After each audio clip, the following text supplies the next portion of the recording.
Hello, thank you for joining Helaman's Army today. You're looking at the Winter Quarters Temple in Omaha, Nebraska.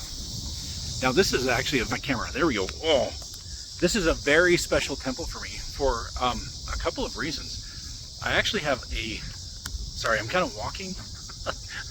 I have and my wife's behind me. Hello, there's my wife. I have a picture of me at where this temple now sits as a missionary during the temple groundbreaking ceremony. I actually served my mission in Nebraska, and this is the first time that I have come back and had the time to actually stop in and go to the temple here. There have been a couple of times where I've been able to come to the temple, but I have not had the opportunity to go into the temple because time restraints or whatever reason. So I'm actually just gonna wander around the temple grounds, and I'm gonna share some stories about the temple, about family history, and about a really cool thing that it's family history again, but it's just I was a witness to it, and it's not my family, but it was really neat. Oh, and yeah, you heard the mission story already. So this is the temple grounds. Just gonna wander around and tell these stories as I go.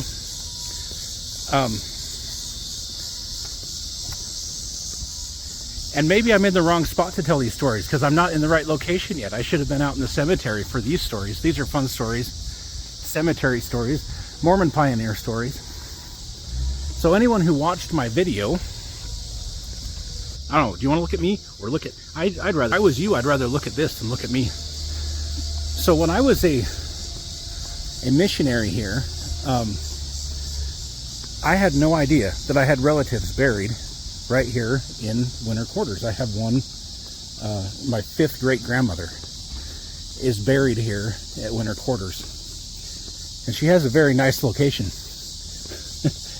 So I mean, I guess at the time, you know, you bury your wife and your mother, and you don't think about where they're going to be at, and you don't say, oh, this is a nice location. But many years later, after they've built the monument, it turned out to be a very nice location. So they're doing construction right now over at the Winter Quarters Trail Center. They didn't ask me for permission. Not that they need my permission to do construction at the Winter Quarters Trail Center, but I'd like to just point something out over here, is that there are some very large trees over there. Let's zoom in. So behind that excavator there's a very large tree, and then there's another large tree next to it. When I first got out on my mission in 1999, I first came here in March of 1999. Those trees were brand new. They were very small. They were little, like these trees right here. Now they're huge, and it's big. And I really like seeing that they grew that large. So here's the cemetery, and the temple is now behind us. And we're gonna head over there to the monument, and I will show you some names. A couple of names I think is important. So I have my 5th great grandmother is buried here, and then as we were looking, my wife realized that she also has family buried here. So we're very excited about that, and my wife's family is actually buried underneath the monument, underneath the statue, which is pretty neat. And there's very few headstones here. There's not very many headstones. And if you're curious, if you have family buried here, they have this little thing here. I'll show you. So they give you instructions on how to find if your family's buried here. And we have a copy of this. So there's the burial plot map. We'll spin it so that, okay. So down there where it says Mormon, it's upside down for you guys now, but it says Mormon Trail Center down there, and then the temple, have my wife point to the temple up there. That's the map, and that's how it's oriented, and that's the monument that she just pointed at. And then the lines around it are the concrete. Or the concrete. The ground's the concrete here, the sidewalk. So all the names are listed in there and who's buried here and which plot they're in. And I believe there's a QR code that you can look at. Let me open it up. There's one in there somewhere. We'll find it. Isn't this exciting? You should all be excited. Okay. So, cemeteries near you. So if you want to scan this QR code, you can find relatives that are buried in cemeteries near you.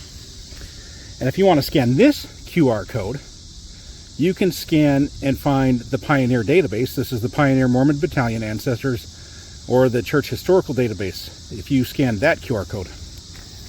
So, my wife, she just decided she's going to keep that one. Anyway, up here, Winter Quarters Monument. This is the monument for the pioneers who came through here. They lived here, many died here. Right here, corner. Right there, that corner there, that is right where my wife's ancestor is buried.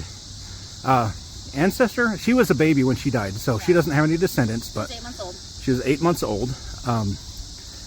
But she was the daughter. My great aunt. She'd be my wife's great aunt, buried right there. So here I'm going to show you, if I can find her name. Oh, I can find my shadow. Right there. Abigail Sprague, right there. 74. Abigail Sprague. She was 74 years old when she passed away. Her husband is buried in the Salt Lake Cemetery. He made it across the plains, but Abigail Sprague was 74 years old when she passed away. Now her daughter, Abigail Sprague, was, if you watched my video, my live video on the 24th of July Pioneer Day celebration 2024, if you watch that live video, you'll hear the story of her daughter, Abigail Sprague.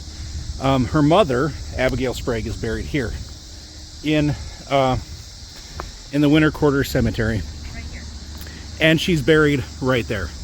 Prominently buried right there, where she gets flowers on her grave every year. How wonderful it is that she is buried in such a location that she gets that kind of treatment. And I know that when she was first buried, that's not what they were thinking, that, oh, this is a great spot. But today, she ended up with a very lovely location, a very lovely spot, next to the Winter Quarters Temple, Mormon Trail Center, and this great monument. So I'd like to tell a mission story, which is also a family history story, which is also is my witness to it. Now this story is actually very unique. I'm going to find some shade here so I can look in the camera without my eyes like getting all crazy. So I came here to the Winter Quarters cemetery, this Mormon Pioneer Cemetery. It had to have been in 2000. I was in the summer of 2000.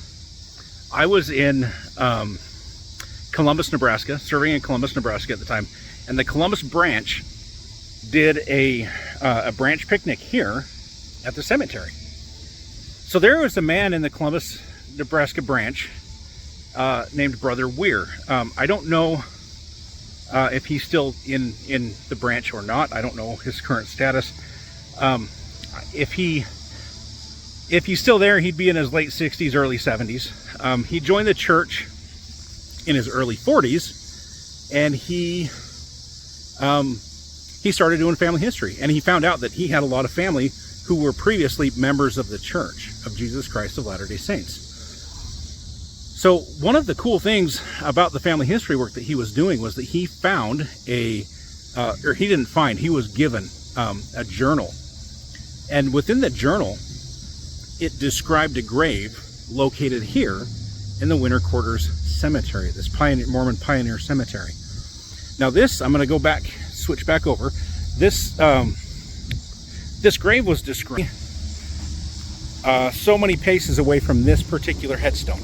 Now I don't remember how many paces it was. I want to say it was about 80-ish paces. And so I went with him And we marked it off, and it was 80 paces to the south. So you're seeing what's to the south right here in front of me. This should give you an idea of what I'm about ready to get to. So we started marking and walking these 80 paces. I don't know what the count is. 15, 12, 15, 16, 17, 18, 19, 20, 21, 22, 24, 25, 26, 27, 28, 29, 30, 31, 32, 33, 34, 35, 36, 37, 38, 39, 40, 41, 42, 43, 44, 45, 46, 47, 48, 49, 50, 51, 52, 53. Oh, we're at the temple. So at the time we ran into the construction fence for the temple. They were still constructing the temple at that time. And he looked at it and he realized, Brother Weir realized that this ancestor that's described in this journal was buried where the temple now sits. Right where the baptismal font sits. You could still see in at the time, and you could see that they were putting the baptismal font in. So he said, that's where she's supposed to be. So we went over. I went with him over to the Winter Quarters Trail Center, over that way. We walked in and we talked to the Winter Quarters Trail Center director. And Brother Weir said, hey, you guys moved a grave that was over there in the cemetery, and I'd like to know where she's at now. I'd like to know what happened to her. So he talked to me and he said, well, can you describe the grave? So Brother Weir describes this grave. It was this young woman. She was buried with her infant child, and she was wrapped up in a leather jacket. It was a very precise description of this grave. And as I watched that the Winter Quarters, the Mormon Trail Center, I watched his eyes get bigger and bigger as Brother Weir was describing this grave, and he said, we don't know who she is. And Brother Weir said, I do. So it's fascinating to me that this guy who thought that he had no members of the church, who thought that he was the first person in his family to join, turned out that he wasn't.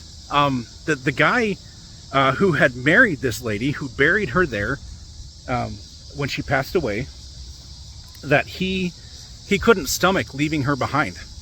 So he stayed to take care of her grave until the day he died. And he described the location of that grave in a journal. And that journal ended up in the hands of one of his descendants, who later was able to give information about who she was when her grave was disturbed, when she was moved out of the way, because the church didn't have the information on her, but he did. It's amazing to me, these stories that Brother Weir, I was a witness to this. I saw it with my own eyes. I walked it down with him from that headstone all the way to the temple. From that headstone there, we did all the paces down to the temple. And it's amazing to me that these things happen, and they're not coincidences. These things where a grave was dedicated and set apart, and that upon its disturbance, that things were put in place and things were put into motion in such that it could be taken care of properly. So those are my stories. This is Nebraska. This is where I served my mission. This is the Winter Quarters Temple.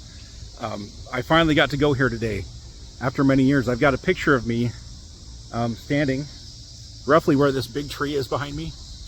I've got a picture of me standing where this big tree is, doing in the groundbreaking ceremony. I've got a picture of the shovel and me picking up some dirt. And finally, many years later, after the temple was built, I was able to go through it for the first time today, and it was really a wonderful experience, a very splendid experience, and I'm grateful that I had that opportunity. One of the things that really I love about this temple is all the stained glass. There's a lot of stained glass in this temple, and the number 7 is represented throughout this temple, as well as trees. And trees are special. Trees are incredibly special. And if you want to find something really fascinating, start looking into trees and their significance, their relationship to God. And you'll find amazing stuff. So here it is, one more look around, and then I don't want to take up a lot of time on this video. The Winter Quarters, Nebraska Temple. Winter Quarters Trail Center, and the monument right next to which my 5th great grandmother is buried, and my wife's great great aunt is buried underneath that statue. So I end with a quick statement, testimony, that I know that this church is true and that there is great value and greatness in this church. There is authority in this church.